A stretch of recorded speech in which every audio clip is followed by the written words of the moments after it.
Tahun baru Imlek yang berlangsung mulai dari 12 hingga 14 Februari kemarin digunakan sebagian masyarakat untuk berlibur. Nah, ini bila masyarakat tidak patuh protokol kesehatan, tidak menutup kemungkinan kasus COVID-19 akan melonjak lagi pasca libur Imlek. Ya, dan berdasarkan sejumlah data, 14 hari pasca libur panjang, angka kasus positif COVID-19 di Indonesia meningkat drastis. Dan berikut kita simak laporan khas redaksi pagi untuk Anda. Sebagian masyarakat memanfaatkan libur tahun baru Imlek untuk berwisata. Berdasarkan pengalaman, lonjakan kasus positif COVID-19 di Indonesia terjadi usai masa libur panjang. Berikut sederet libur panjang tahun 2020 lalu di Indonesia. Di antaranya 3 hari untuk libur nasional kemerdekaan di bulan Agustus, 5 hari libur peringatan Maulid Nabi Muhammad pada Oktober, 4 hari libur Natal pada Desember, serta 4 hari pengganti cuti bersama Idul Fitri dan Tahun Baru pada akhir tahun 2020.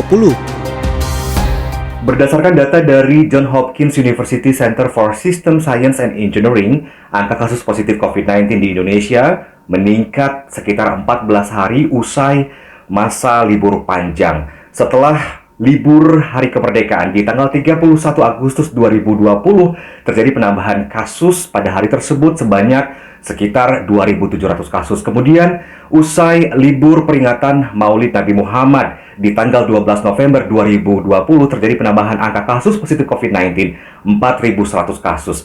Lalu di tanggal 8 Januari 2021, usai libur Natal, ini terjadi penambahan kasus positif COVID-19 sekitar 10.600 kasus.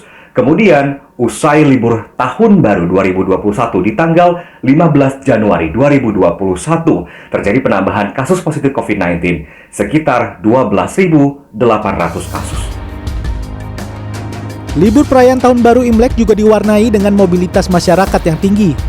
PT Jasa Marga memprediksi jumlah kendaraan yang meninggalkan wilayah Jabodetabek selama masa libur Imlek melonjak drastis, mencapai sekitar 593.000 kendaraan atau 5,6% lebih tinggi dibandingkan arus lalu lintas normal pada tahun 2020.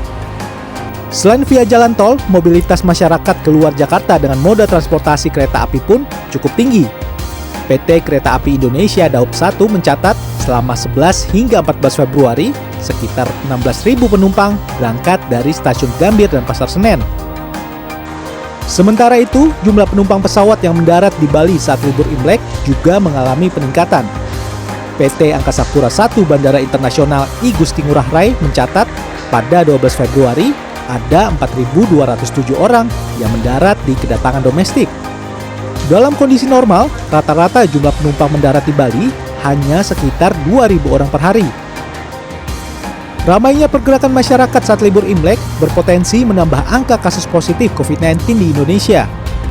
Desember lalu, juru bicara Satgas Penanganan COVID-19, Wiku Adhisa Smito menyatakan terjadi lonjakan kasus positif COVID-19 hingga 2 kali lipat pasca libur panjang 28 Oktober hingga 1 November 2020 lalu. Dalam kurun waktu 1 bulan sejak November hingga Desember, angka kasus COVID-19 bertambah drastis dari 54.804 kasus menjadi 103.239 kasus. Disimpulkan bahwa dalam setiap kenaikan kasus aktif selalu diiringi oleh kenaikan persen daerah yang tidak patuh protokol kesehatan dan selalu berawal dari event libur panjang. Ini kondisi yang kita hadapi adalah masih tingginya laju penularan sehingga masih banyak kasus baru yang ditemukan dari setiap pemeriksaan. Ini adalah bukti masyarakat masih ceroboh sehingga mereka membahayakan diri sendiri dan orang lain di tengah pandemi yang belum berakhir ini. Jika keadaan ini terus berlangsung, ini seperti kondisi di mana masyarakat menggali kuburnya sendiri. Kenaikan jumlah kasus positif COVID-19 biasanya terjadi 2 pekan usai masa libur panjang. Pemerintah mengimbau masyarakat waspada dan mematuhi protokol kesehatan sebab tingginya mobilitas masyarakat pada libur Tahun Baru Imlek berpotensi meningkatkan angka kasus positif COVID-19.